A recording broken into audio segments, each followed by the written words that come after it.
કો હવે આ શાનું મશીન છે બેટા? પૂછી લો તમારે જે પૂછવાનું હોય. ફાલ્ગુની બેટા ફેટ બતાવે. જો ફેટ બતાવે.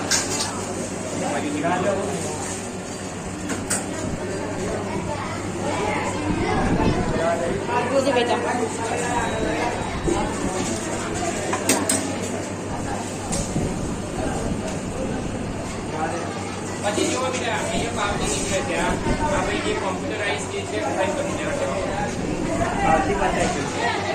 એ પાવતી બતાય પ્રિન્ટર છે. આ પ્રિન્ટર છે. નહીં જરા બેટા કે બેટ નીકળે અને એનો ડેટા અહીંયા આવે. બેટ નીકળી જાય. નીકળી બેટા અહીંયા ડેટા આવે એનો. જે બેટ નીકળે એ ડેટા અહીંયા આવે.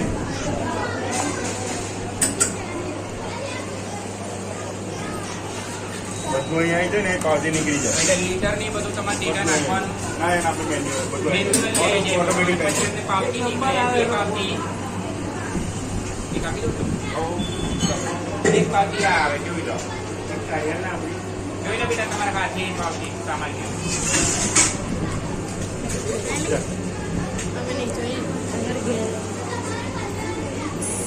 પછી આ બાજુ બધા લાઈનમાં આવે જે રાખવું.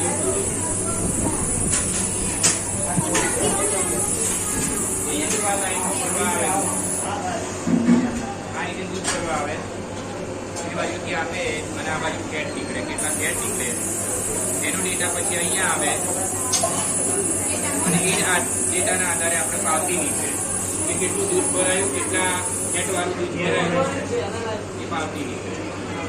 પેલા ખબર પડી તમને કોઈ પ્રશ્નો હોય તો જણાવજો જરા એમને. આ મશીનને શું કહેવાય ભાઈ? એનાલાઇઝર મશીન કહેવાય બેટા. કયું મશીન કહેવાય? અને એ શું કરે? કામ કરે હા ફેટ કાઢવાનું, ફેટ માપવાનું કે દૂધમાં કેટલા ફેટ છે. સારા ફેટ હોય છે એટલા 80 ફેટ. સારામાં સારું દૂધ કેટલા ફેટ નું હોય છે તમારે? 100 ઉપર. સમજી ગયો? હા હવે બેટા આ તમે થોડાક પીવા જતા રહો. છોકરી હા પાછળ નીકળ્યા છે પણ બીજું તમારી કઈ પાવતીઓ જરા કહેવાની છે. તમારી પાવતીઓ છે ને એ જરાક બતાવી દેજો કે આવી પાવતીઓ હા જોઈ રહ્યા હોય.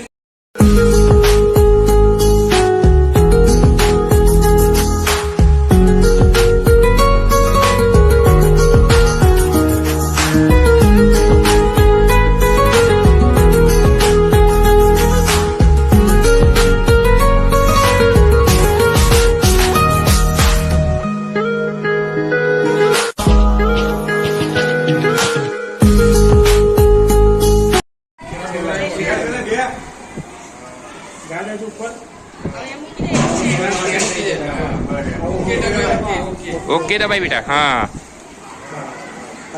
જો વર્કિંગ થાય છે. જો કેટલું ફેટ છે એ બતાવશે.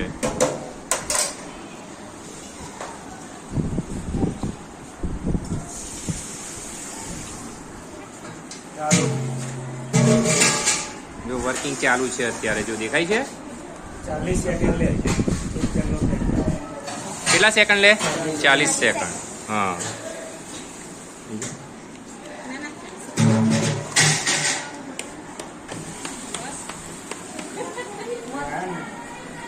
જો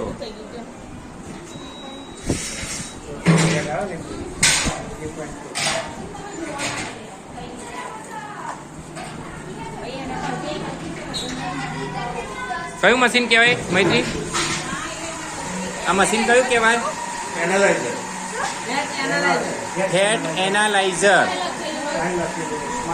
દરેક દૂધ મંડળીની અંદર કે દૂધ ડેરીની અંદર આ મશીન હોય.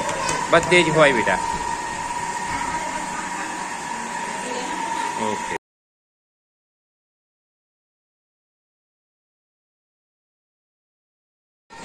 બોલો આ શું છે?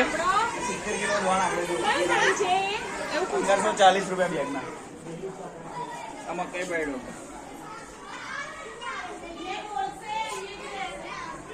ઓકે મકાઈ પડ્યો. આ દુધાળ પશુઓ માટે. બધું મકાઈમાંથી જ બને. મકાઈમાંથી જ બને.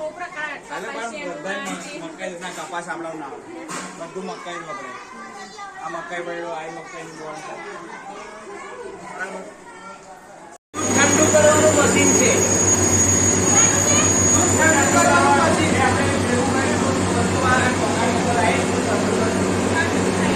આના મારફતે પાઇપ મારફતે આવે.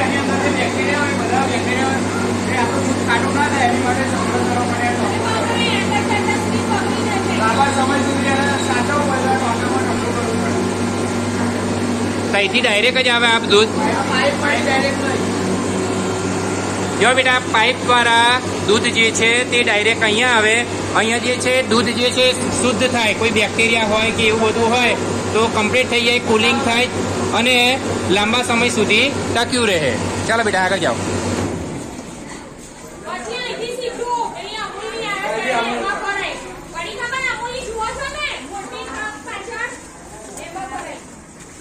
બેટા પેલી બાજુ ઊભા રહી જાઓ પહેલા. હો એ ખાલી જગ્યા છે ત્યાં ઊભા રહો બેટા.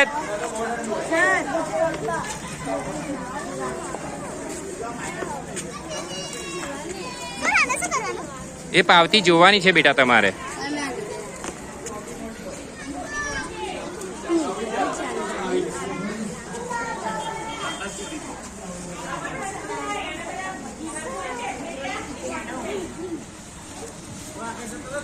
શું છે આ ખબર પડી તમને? આ શાનું છે? આ ટેન્કી શાની છે? દૂધની. પણ દૂધ શું થાય? ખાલી દૂધ પડ્યું જ રહે કે દૂધ શુદ્ધ થાય અને પછી લાંબા સમય સુધી બગડે નહીં, સચવાઈ રહે?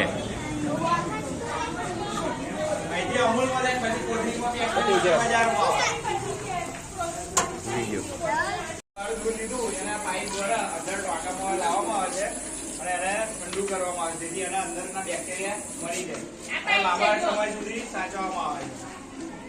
આ પાઇપ આપનું નામ સાહેબ? જયદીપભાઈ. જયદીપભાઈ જે છે અહીંના સેક્રેટરી છે દૂધ ઉત્પાદક જે દૂધની ડેરીના. થેન્ક યુ તમારો જયદીપ. આભાર.